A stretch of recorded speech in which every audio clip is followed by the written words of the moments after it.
आज हम जिस मूवी को एक्सप्लेन करने वाले हैं उसका नाम है द स्टार। मूवी के स्टार्ट में हम देखते हैं मैरी नाम की लड़की डिनर तैयार कर रही होती है। वो देखती है कि एक छोटा चूहा उसका खाना चुरा रहा है और वो उस पर रहम खाती है और उसको खाने के लिए कुछ दे देती है। उसी वक्त एक तेज रोशनी कमरे में आती है और उससे निकली आवाज उसे बताती है कि जल्द ही तुम्हारे अंदर एक मैजिकल बेबी होगा। मैरी को पता चलता है कि ये बेबी आने वाले टाइम का किंग बनेगा और वो आवाज कहती है कि इसका अच्छे से ख्याल रखना। मैरी भी इसे हुक्म मानकर तैयार हो जाती है और देखती है कि वो रोशनी उसके घर से निकलकर ऊपर आसमान में एक स्टार बनकर रुक गई है और वो स्टार बहुत तेजी से चमक रहा है। वो चूहा ये सब कुछ देख लेता है और फौरन ये खबर अपने दोस्तों को देने जाता है। फिर हम दूसरे जानवरों को देखते हैं जो सब उस चमकते हुए स्टार को देखकर बहुत हैरान होते हैं। इन्हीं में से एक है बो नाम का डॉगी जो अपने डैड के साथ एक चक्की में काम करता है। वो अपने डैड को बताता है कि हो सकता है कि स्टार की वजह से मेरी किस्मत बदल जाए और वो जल्दी यहाँ से आजाद हो जाएगा। उसके डैड कहते हैं कि फजूल बातों को छोड़ो और काम पर ध्यान दो। सुबह उसका फ्रेंड डेव उससे मिलने आता है और बताता है कि आज उनकी सिटी से शाही सवारी निकलने वाली है। वो ये सुनकर बहुत ही खुश होता है और अपने डैड से कहता है कि शायद स्टार ने उसकी किस्मत बदल दी है। उसके डैड उसे इस तरह के ख्वाब देखने से मना करते हैं, लेकिन वो कहता है कि एक दिन वो शाही सवारी में शामिल होकर सबको प्राउड फील करवाएगा। तभी बाहर से बेल की आवाज आती है और वो देखता है कि वो सवारी उनके पास से गुजर रही है। वो अपनी रस्सी काटना चाहता है और थोड़ी सी कोशिश के बाद वो खुद को आजाद कर लेता है। उस वक्त उसका मालिक भी वहाँ पे आ जाता है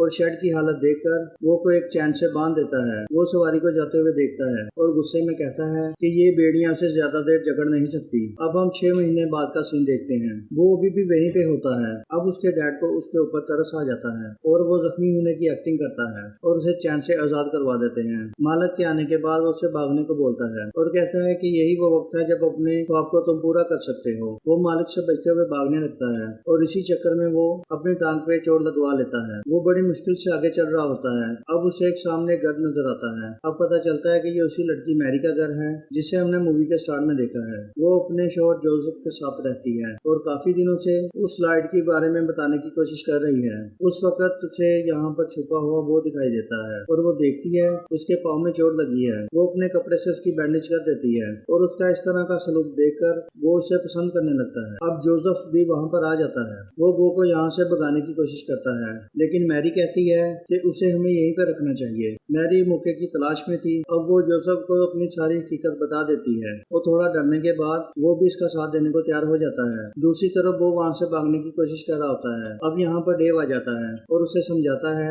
कि तुम्हारा मालिक तुम्हें ढूंढ रहा है। अपने जख्म ठीक होने तक वो उसे यहीं पर रुकने को बोलता है ताकि वो यहाँ से भागकर शाही सवारी में शामिल हो सकेगा। आगे हम 3 व्यापारियों को देखते हैं जो अपने 3 कैमल के साथ ट्रैवल कर रहे होते हैं। अब पता चलता है कि वो मैजिकल बच्चों को ढूंढ रहे हैं उन्हें गिफ्ट देने के लिए और इसी वजह से यहाँ के किंग से मिलते हैं। किंग को लगता है कि ये सब गिफ्ट उसी के लिए हैं, लेकिन वो लोग बताते हैं कि ये उस आने वाले नए मेहमान के लिए हैं। किंग ये सुनकर परेशान हो जाता है और फौरन अपने हंटर को बुलाने को कहता है जिसके पास 2 खूंखार डॉग होते हैं। फिर वो सैनिक को कहता है कि इन व्यापारियों को बंदी बना लो और हंटर को भेज देता है उस बच्चे को ढूंढने के लिए। अब हम दूसरी तरफ उस चूहे को देखते हैं जो बाकी तमाम एनिमल को अपनी स्टोरी सुना रहा होता है। अब रूफस उसे पकड़ लेता है। अब उससे आने वाले बच्चे के बारे में पूछ रहा होता है। वो डर के मारे उसे सब कुछ बता देता है और वो हंटर के साथ उसके घर की तरफ निकल आते हैं। दूसरी तरफ हम बो को देखते हैं जो मैरी के घर में एंजॉय कर रहा होता है और वो देखता है कि जोसेफ उसे रेडी के साथ लगाने वाला है। यहाँ पर हम देखते हैं कि जोसेफ और मैरी दोनों किसी काम से बाहर जा रहे हैं, लेकिन डेव बो को बताता है इससे वो शाही सवारी से दूर चले जाएंगे। अब वो जोसेफ से बचने की बहुत कोशिश करता है। अब ये देखकर मैरी उसे कहती है कि इसे रहने दो, हम पैदल ही चले जाएंगे। अब वो दरवाजा बंद करके यहाँ से निकल जाते हैं और दूसरी तरफ हम देखते हैं हंटर उनकी सिटी तक आ जाता है। वो अपने डॉग्स की मदद से मैरी के घर में आ जाता है। अब उसके डॉग बो को देख लेते हैं। वो उन्हें मैरी के बारे में कुछ नहीं बताता। अब उन्हें कपड़े का वो पीस नजर आता है जो बो की टांग के साथ था। अब वो उसकी स्मेल से मैरी को ढूंढने जाते हैं। वो को मैरी की बहुत टेंशन होती है और डेव के नाक सुन जाने के बाद भी वो मैरी को बचाने निकल जाता है। अब हम देखते हैं कि ये सारा प्लान उन दोनों डॉग्स का था। अब वो हंटर के साथ बो का पीछा करने लगते हैं। डेव के बताए हुए शॉर्टकट से वो जल्दी मैरी तक पहुंच जाते हैं, लेकिन यहाँ पर उसे एक गहरी खाई से होकर गुजरना था। अब वो हिम्मत करके नीचे उतरता है। अब उसे यहाँ पर एक शिप दिखाई देती है। वो कहती है कि मैं अपना झुंड छोड़कर स्टार का पीछा कर रही हूँ क्योंकि मैंने सुना है कि वहाँ पर एक मैजिकल बेबी आने वाला है। अब वो नीचे उतरने में उसकी मदद करती है और देखती है कि दूसरे शहर जा रहे हैं। वो उसे मैरी और उस हंटर के बारे में बता देता है और ये सुनकर वो शिप भी उनके साथ आने को तैयार हो जाती है। अब हम हंटर को भी देखते हैं जो उनके पीछे पीछे यहाँ भी आ जाता है और अपने दोस्त के साथ उन्हें पकड़ने को निकल आता है। दूसरी तरफ महल में वो तीनों कैमल छुपकर किंग की बातें सुन लेते हैं और देखते हैं कि किंग उस बेबी को मारने का प्लान कर रहा है। अब किंग कुछ सोचने के बाद उन तीनों व्यापारियों को आजाद कर देता है और कहता है कि तुम उस नए बेबी को ढूंढने के लिए जा सकते हो। कैमल समझ जाते हैं कि वो उनके मालिक की मदद से उस बच्चे तक पहुंचना चाहता है और अब वो नए किंग को वार्निंग देने की सोच रहे थे। दूसरी तरफ वो मैरी तक पहुंच जाता है। वो दोनों उसे वहाँ पर देखकर बहुत खुश होते हैं। वो शिप के साथ मिलकर उन्हें आने वाले खतरे के बारे में बता रहा होता है, लेकिन वो उसकी बात नहीं समझ पाते। और दूसरी तरफ देखते हैं कि हम हंटर भी उनके पीछे आ गया है और शिप उन्हें सामने लगे हुए मेले में छुपने का कहती है। वो फौरन मैरी को खींचकर मेले में ले जाता है। अब हंटर भी मैरी को भीड़ में ढूंढने लगता है। वो एक आदमी को हंटर समझकर उसका ध्यान भटकाने को जाता है, लेकिन देखता है ये तो कोई और है। दूसरी तरफ हंटर मैरी को ढूंढ लेता है, अपने डॉग्स को बांधकर उसे मारने के लिए जाता है। वो समझ जाता है कि अब उसे ही कुछ करना है और वो जोसेफ की बग्गी को मेले की तरफ भेज देता है। इससे मेले में बहुत टूट-फूट होती है।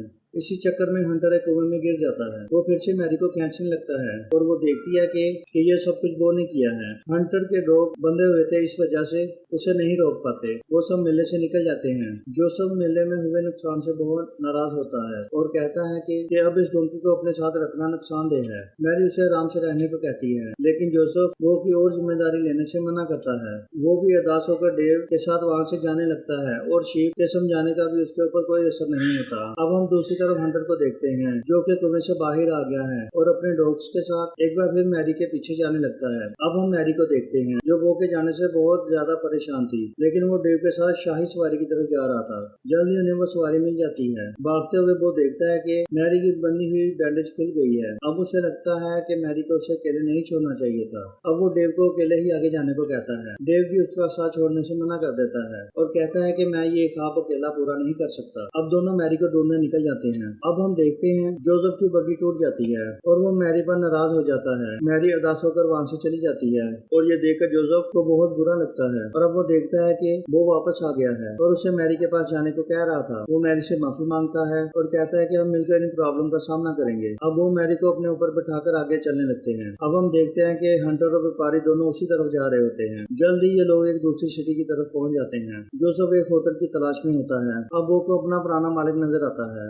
वो उसे पकड़कर अपने साथ ले जाने लगता है। डेव और शिप उसे बचाने के लिए जाते हैं। जोसेफ को भी कहीं रूम नहीं मिल रहा था और वो देखता है कि वो भी कहीं गायब हो गया है। अब व्यापारी भी उसी सिटी में आ चुके होते हैं। वो कैमल को बांधकर उस बेबी को ढूंढने निकल आते हैं। अब हम दूसरी तरफ वो को देखते हैं जिसके मालिक ने उसे फिर से बेड़े में बांध दिया है। अब यहाँ उसे दूसरे एनिमल मिलते हैं। वो को बताते हैं कि स्टार की रोशनी सीधा यहीं पर आ रही है, इसी वजह से वो पिछले 9 महीने से सो नहीं पाए। वो समझ जाता है कि मैजिकल बेबी यहीं पर पैदा होगा, इसी वजह से स्टार की रोशनी उन्हें यहाँ पर ले आई है। अब वो दूसरे जानवर से अपनी मदद मांगता है और उसकी बातें सुनने के बाद वो एनिमल उसकी मदद करते हैं। अब वो मैरी को ढूंढने के लिए जाता है और दूसरी तरफ देखता है कि हंटर भी वहाँ पर आ चुका है। भागते हुए उसे शिप और डेव मिलते हैं और वो उन्हें हंटर के डॉग से मुकाबला करने के लिए मदद मांगता है। डेव हेल्प लेने सिटी की तरफ जाता है। अब उन्हें रास्ते में बंधे हुए कैमल नजर आते हैं। शिप भी अपने झुंड के पास वापस जाता है, लेकिन झुंड उसके ऊपर कोई भी ध्यान नहीं देता है। अब वो गुस्से में जोर से चिल्लाता है। उस वक्त आसमान से एक रोशनी नजर आने लगती है जो कि सबको मैजिकल बेबी के बारे में बताती है